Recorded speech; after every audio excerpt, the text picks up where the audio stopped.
بسم اللہ الرحمن الرحیم. ڈیئر اسٹوڈنٹ السلام علیکم.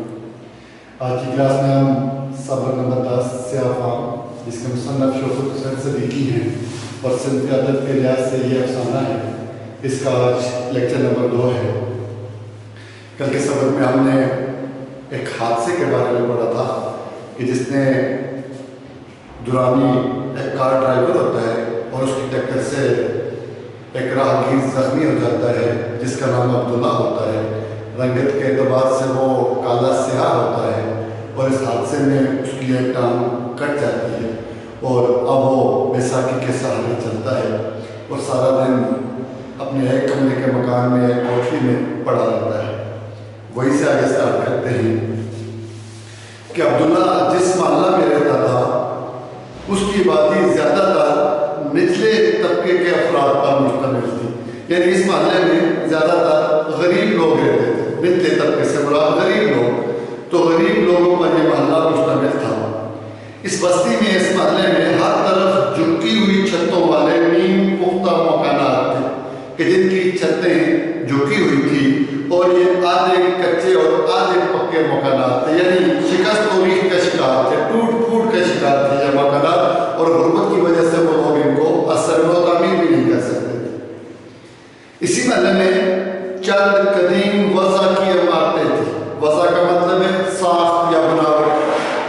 کم پرانی سٹائل کے، پرانے انداز کے، پرانی ساخت کی کچھ عمارتیں تھیں جو امتداد زمانہ سے کھنڈر بن گئی تھی کہ زیادہ وقت گزرنے کی وجہ سے. امتداد زمانہ کا مطلب زیادہ وقت گزر جانا، زیادہ زمانہ گزر جانا، زیادہ وقت زیادہ زمانہ گزر جانے کی وجہ سے یہ کھنڈرات کا منظر پیش کر رہی تھی. یہ قدیم سٹائل کی عمارتیں.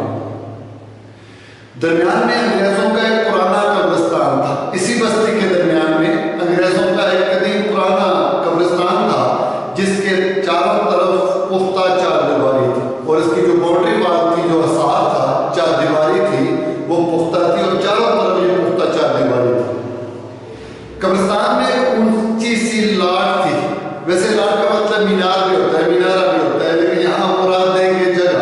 اس قبرستان میں ایک اونچی سی جگہ تھی جس پر سنگ مرمر کا ایک کتبہ آویزاں تھا اور اس اونچی جگہ، اس اونچی سی ایک قبر تھی، اس پر ایک سنگ مرمر کا ٹکڑا، سنگ مرمر کا کتبہ جس پہ کسی کا نام لکھا ہوتا ہے، وہ آویزاں تعمیر لگایا گیا تھا. یہ کسی کرنل کی قبر تھی کہ جس قبر پہ یہ سنگ مرمر کا ٹکڑا آویزاں تھا، لگایا ہوا تھا، نصب تھا. وہ کسی کرنل کی قبر تھی جس کی تمام زندگی میدان جنگ میں غنیم سے لڑتے گزری تھی. مینس غنیم کا مطلب دشمن، کہ ساری زندگی یہ کرنل صاحب میدان جنگ میں دشمن سے نبرد آزما رہے، دشمن سے لڑتے رہے، مگر اس کی موت خودکشی سے واقع ہوئی. تبھی موت نہیں مرے بلکہ اپنی جان کا، اپنی زندگی کا خود خاتمہ کیا اور خودکشی کر لی. محلہ بھر میں مشہور تھا کہ مرنے کے بعد کرنل بھوت بن گیا ہے، کہ مرنے کے بعد کرنل صاحب کی روح کو تسکین نہیں، ان کی روح بھوت کی شکل اختیار کر لی. اور اکثر سنسان راتوں میں، سنسان کا مطلب ویران، اکثر ویران راتوں میں لوگوں نے اس کو گلیوں میں منڈلاتے ہوئے دیکھا تھا. مین چکر لگاتے ہوئے، گشت کرتے ہوئے کرنل صاحب کے بھوت کو، کرنل صاحب کی روح کو لوگوں نے دیکھا. سب سے زیادہ دلچسپ بات یہ تھی کہ جب کبھی بھی وہ کسی کو نظر آیا، کون نظر آیا؟ یہی کرنل صاحب کا بھوت. جب کبھی کسی کو نظر آیا تو اس کی زبان پر ایک ہی سوال ہوتا، تو اس بھوت کی زبان پر ایک ہی سوال ہوتا اور وہ آواز نکالتا، مکھن ٹوش. مصنف کہتے ہیں کہ خدا معلوم اس کی اس طلب کا کیا پس منظر تھا کہ وہ جو مکھن ٹوش طلب کرتے تھے، مکھن ٹوش کی خواہش کا اظہار کرتے تھے، اس کا بیک گراؤنڈ کیا تھا، اس کا پس منظر کیا تھا، اس کے پیچھے کون سی کہانی موجودہ تھی. البتہ اتنا ضرور ہے کہ جس کسی سے بھی اس کی مٹبھیڑ ہوئی، اس بھوت کی، اس روح کی، جس کسی سے بھی سامنے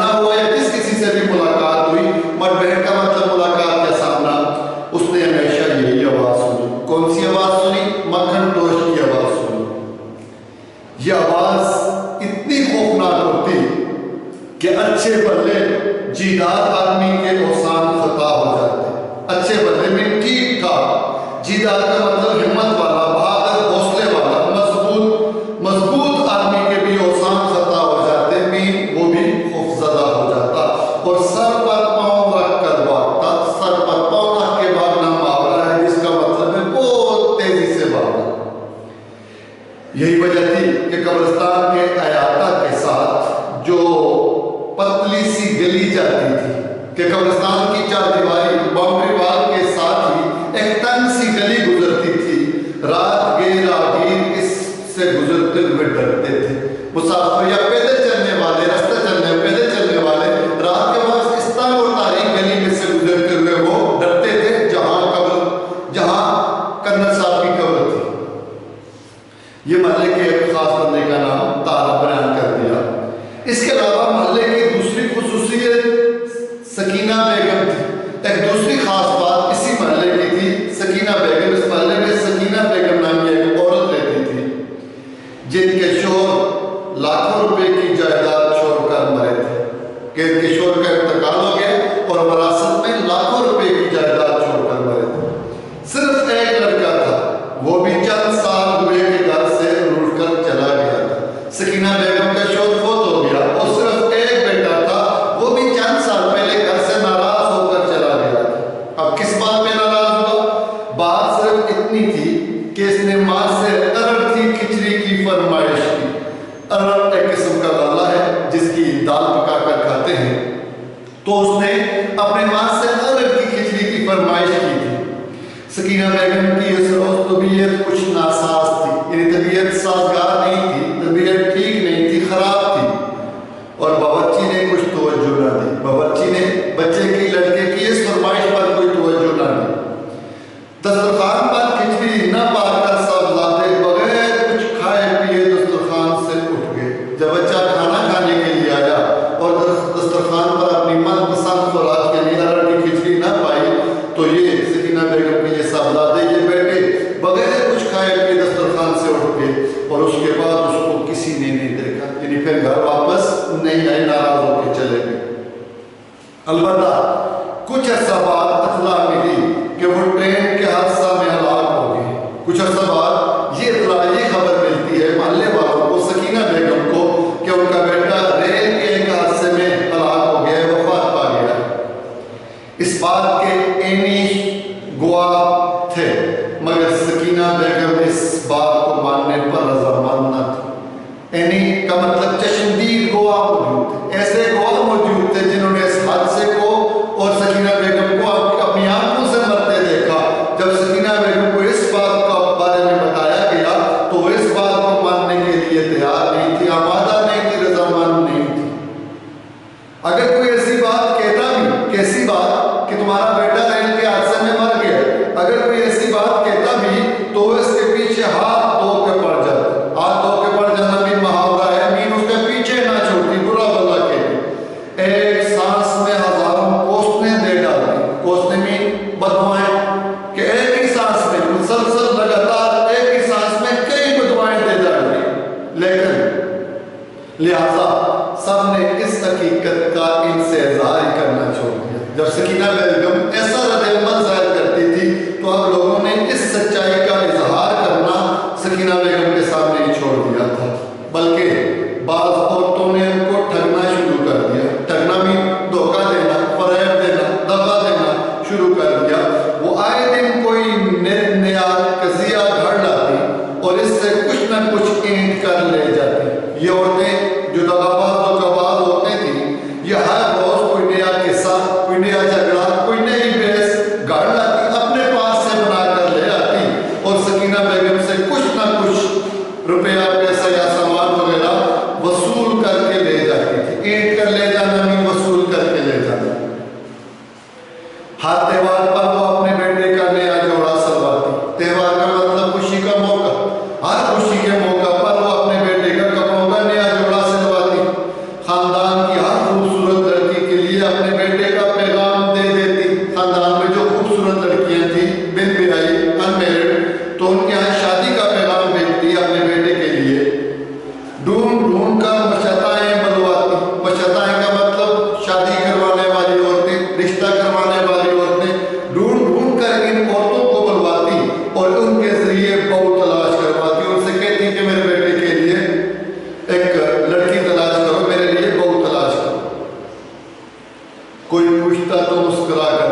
ابھی کل ہی جو ایک شخص آیا تھا جس نے میری خرید دریافت کروائی. کل ہی اس کے پاس سے ایک شخص آیا ہے اور اس شخص کے لیے اس نے مجھے میری خرید پوچھی ہے کہ دیکھ کے آنا میری ماں کیسی ہے, میری ماں کی طبیعت کیسی ہے, میری خرید پوچھوائی ہے. کبھی کبھی وہ اس کے خط کا بھی حوالہ دیتی, کون سکینہ بیگم اپنے بیٹے کے خط کا بھی حوالہ دیتی اور پھر مزے لے کر خواہ مخواہ ایک طول طویل قصہ سنا ڈالتی. کوئی خط آیا ہی نہیں ہوتا لیکن اپنے آپ کو حوصلہ دینے کے لیے کسی خط کا حوالہ دیتی. زندہ ہوگا تو خط لکھے گا لیکن خط کا حوالہ دیتی اور پھر مزے لے کر خواہ مخواہ بلا وجہ طول کا مطلب بھی لمبا اور طویل کا مطلب بھی لمبا ایک لمبا قصہ سنا ڈالتی.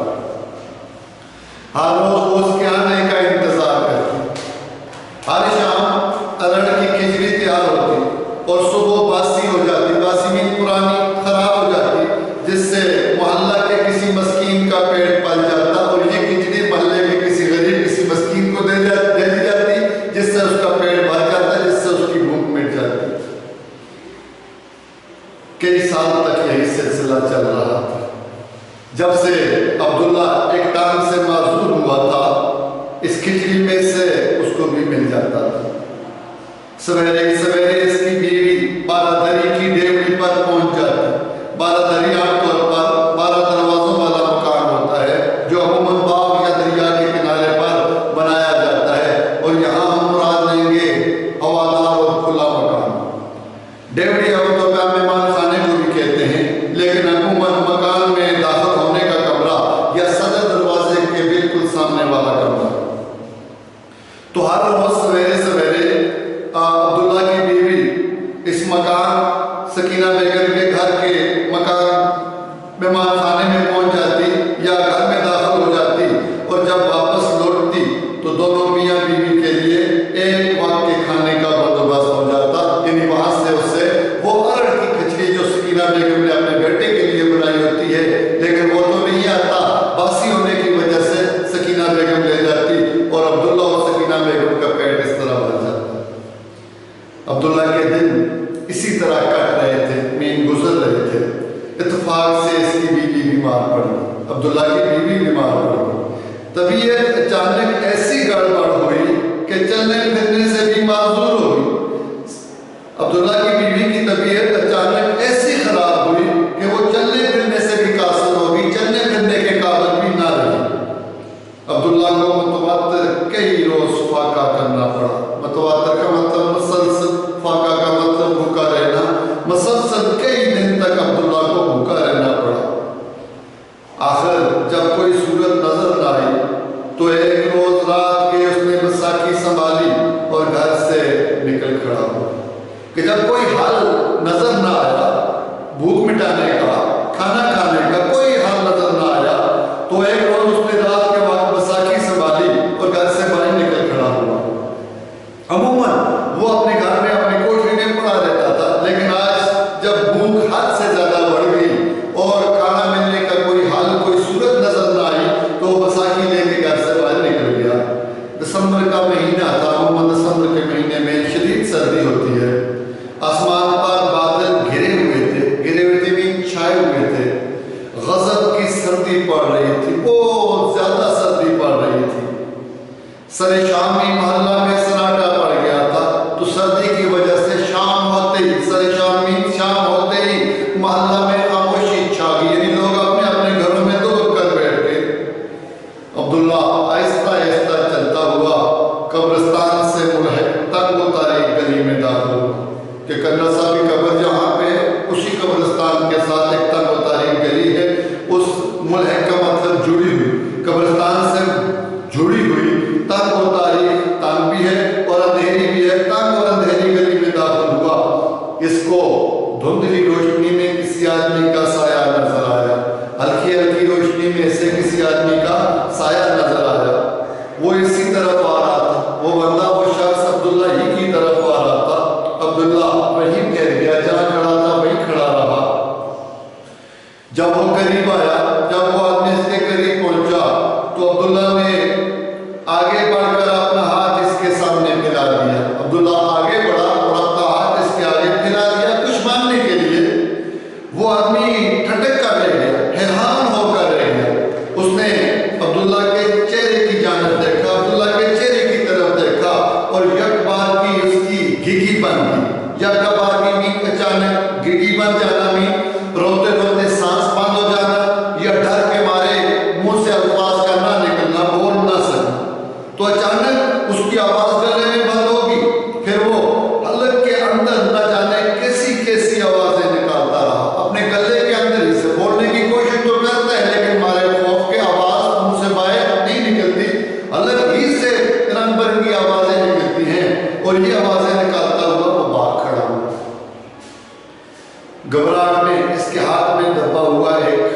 بنڈل بھی گر پڑا۔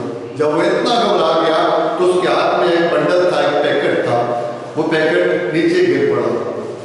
عبداللہ خود بھی گھبرا گیا، اس کے ذہن میں نہیں تھا کہ یہ بندہ اتنا زیادہ خوف زدہ ہو جائے گا اور بھاگ جائے گا۔ عبداللہ خود بھی اس واقعے سے، اس حادثے سے گھبرا گیا۔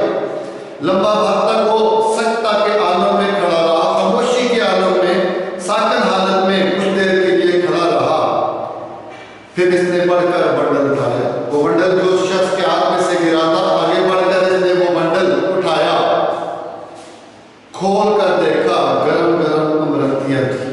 اس بنڈل کو کھول کے دیکھا، اس کے اندر مٹھائی تھی۔ اور امرتی کیا ہوتی ہے؟ ماش کے آٹے سے بنائی ہوئی مٹھائی ہوتی ہے جو شکل میں جلیبیوں سے ملتی جلتی ہے۔ تو اس نے کھول کے دیکھا، اس میں گرم گرم امرتیاں تھی۔ عبداللہ کی بات چیت کی، میر عبداللہ بہت خوش ہو گیا، بھوکا مارا تھا تو مٹھائی کھانے کی چیز دیکھ کے خوش ہو گیا، فوراً ہی گھر پہنچا۔ دونوں میاں بیوی نے مزہ لے کے امرتیاں کھائیں، یہ مٹھائی کھائی اور اپنی بھوک مٹائی۔ دوسرے روز رات کو عبداللہ پھر گلی میں پہنچا، اسی تنگ و تاریک گلی میں پھر پہنچا۔ اس وقت کچھ بوندا باندی ہو رہی تھی، ہلکی ہلکی بارش ہو رہی تھی، اندھیرا بہت گہرا تھا، بہت شدید اندھیرا تھا، اور سردی اس بارش کی وجہ سے اور بڑھ گئی تھی۔ وہ دیر تک گلی میں کھڑا رہا، مگر کوئی بھولے سے بھی اس طرف سے نہیں گزرا، غلطی سے بھی کوئی اس طرف نہ گزرا۔ وجہ یہ تھی کہ سردی بہت زیادہ تھی اور بارش بھی ہو رہی تھی۔ سردی کے مارے اس کا جسم کپکپا رہا تھا، اور اس ٹھنڈ کی وجہ سے، سردی کی وجہ سے اس کا جسم کانپ رہا تھا، کپکپا رہا تھا۔ آخر جب وہ مایوس ہو کر واپس لوٹ رہا تھا کہ اب تو کوئی بھی نہیں آیا جس سے بھی کوئی چیز خیال ہو، جو اس نے کوئی چیز وصول کر لے، کوئی چیز مانگ لوں، جب وہ مایوس ہو گیا کہ اب کچھ بھی کوئی بھی نہیں آ رہا، تو اچانک ایک مونگ پھلی بیچنے والا گلی میں داخل ہوا۔ مونگ پھلی بیچنے والا اپنی اس گلی میں داخل ہوا۔ عبداللہ نے اس کے قریب جا کر بجائے ہاتھ ملانے کے، کہ مانگنے کے بجائے، ناک میں منمنا کر کہا، مین آواز جو نکالی وہ ناک کے اندر سے نکالی، ناک میں منمنا کے کہا، انہیں منہ سے کلیئر الفاظ میں نہیں کہا بلکہ ناک میں سے آواز نکالی۔ کیا کہا؟ ذرا ٹھہر جانا بھائی، کہ تھوڑی دیر رک جاؤ، ذرا ٹھہر جاؤ۔ عبداللہ کا ہیبتناک چہرہ، ہیبتناک بھی خوفناک، وحشتناک چہرہ کی شکل، چہرہ خوفناک، ہیبتناک، وحشتناک، اور جو بولنے کا انداز تھا وہ بھوتوں کا سا لہجہ، بھوتوں والا انداز ناک میں بولا۔ اور تیسری بات سنسان مراد، کہ تین باتیں ایسی تھی جو خوفناک تھی، جو ڈراؤنی تھی۔ ایک، عبداللہ کا چہرہ خوفناک، دوسرا اس کے بولنے کا انداز بھوتوں والا، اور تیسرا سنسان مراد۔ اس آدمی پر کچھ ایسا خوف طاری ہوا، ان تین وجوہات کی وجہ سے اس آدمی پر ایسا خوف مسلط ہوا، طاری ہوا، مسلط ہوا، کہ کئی لمحہ تک تو وہ آنکھیں پھاڑ چیخنے کی بے سود کوشش کرتا رہا، کہ کافی دیر تک وہ آنکھیں پھاڑے اپنی حیران و ششدر چیخنے کی بیکار فضول کوشش کرتا رہا، اور پھر وہ بے ہوش ہو کر وہیں گر پڑا۔ عبداللہ نے اطمینان سے چادر میں 1.25 سیر مونگ پھلیاں باندھی، 1.25 سیر یعنی 1.25 کلو مونگ پھلیاں باندھی، اور چپ چاپ کر رہا۔ ان دو واقعات سے محلہ بھر میں سنسنی پھیل گئی، ایک خوف و ہراس کی کیفیت، خوف کی کیفیت محلے میں پھیل گئی ان دو واقعات کی وجہ سے۔ لوگوں میں چرچا ہونے لگا کہ کرنل کا بھوت اب راہگیروں کو بہت پریشان کرنے لگا ہے۔ لوگوں میں یہ مشہور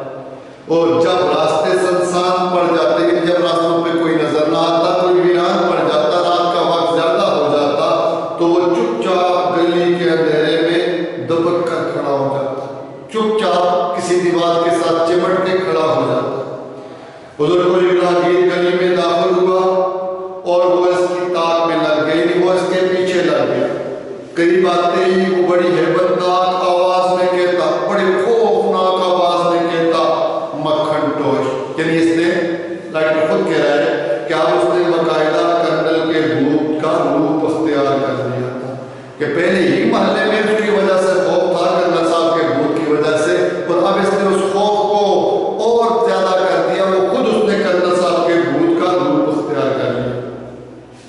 اس کا یہ حربہ کارگر بھی ثابت ہوا۔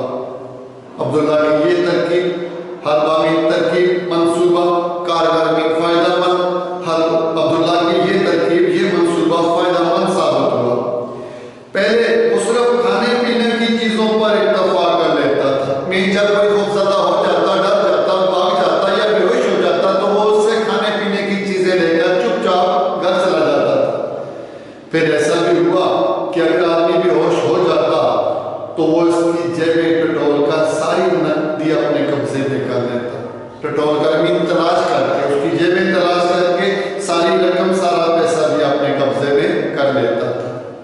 محلہ میں کرنل کے بھوت کا چرچا روز بروز بڑھتا جا رہا تھا، دن بدن اس خوف میں یا کرنل صاحب کے بھوت کی شہرت، اس کی مشہوری دن بدن اس میں اضافہ ہوتا چلا جاتا تھا۔ لوگوں میں خوف و ہراس زیادہ پھیل گیا تھا، زیادہ سے زیادہ خوف اور ہراس، دہشت پھیل چکی تھی۔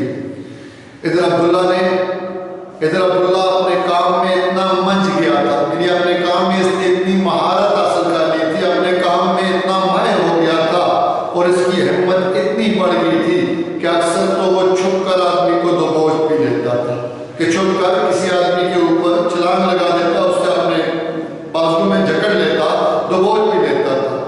کسی کو صرف کا لگا